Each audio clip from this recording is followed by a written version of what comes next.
this session we're going to think a little bit about how to write an effective setting description using a text. In this case we're using an extract from The Lion, the Witch and the Wardrobe, where Lucy first enters the wardrobe and wanders into a magical forest. So we're meant to be describing that forest in our own words. Now the best thing you can do is come up with a little plan like I've done before you start writing, thinking about the five senses.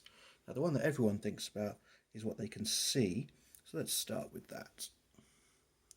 So in terms of what we can see, we've got the trees. I started with the noun the trees and thought, right, I need lots of adjectives. So I've got tall, magnificent, enormous and colossal.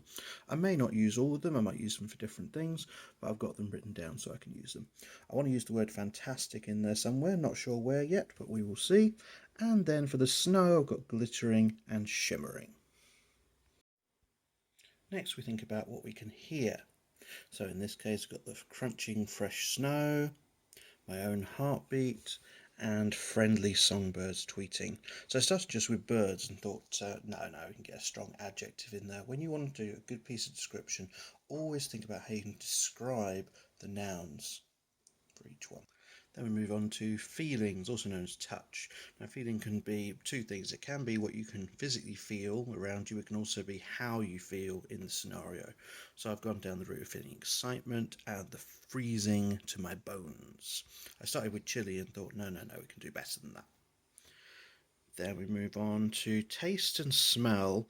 I've put close to one another, so very similar ones, and they're probably the hardest ones to include in your description.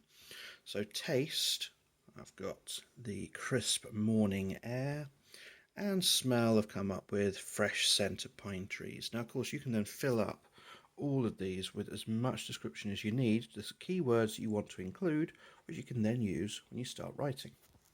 So here we are, my masterpiece of writing. I could see the tall trees, I could hear the birds singing, I could feel the cold snow. Yes, it's awful, isn't it?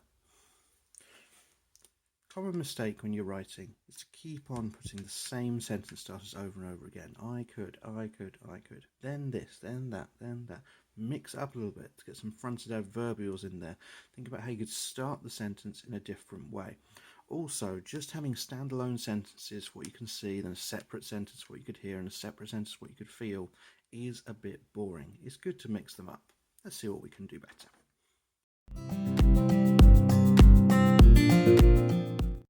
So let's see the improved version.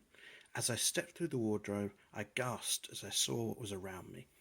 So straight away, we've got what we could see. We've also got a little bit of suspense being built up as well. Instead of just, I saw the trees, make the reader a bit more interested about what they're about to see. The gasp shows the feelings. We've got the fronted adverbial.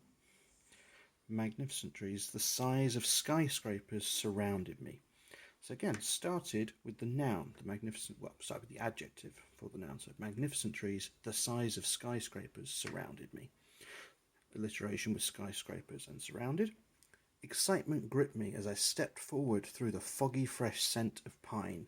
Getting the feelings words there for the smell, the scent of smell. And this colossal forest was like nothing I had ever seen. It was then that I noticed it. Silence. Total silence. You can use sudden, short, sharp sentences to build a new description. Again, keep the reader interested. If you just do a long list of there were trees, and there were pine needles in the trees, and there was snow on the ground, and then there was a path, and then there were some birds, and then there was this, and then there was that, they're going to get very bored very quickly. So you make it seem that little bit more interesting. Nothing but the sound of my own heartbeat and the icy cold breath in my lungs, which froze me to my bones. So let's have a look at that. So we've got an alternative sentence starter, we've got the sound, we've got the feeling of sort of loneliness from just the sound of his own his heart, the icy cold breath in his lungs, freezing me to my bones. Remember, that was that feelings one that I had in my plan.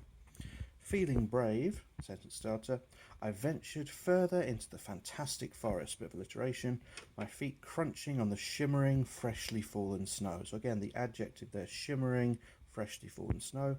With the crisp taste of morning air and the sudden sound of friendly birdsong in my ears, I knew that this was going to be a wondrous adventure. Now originally I had that as fantastic adventure, but I thought, I've used fantastic up there, so we got rid of it and changed it to wondrous.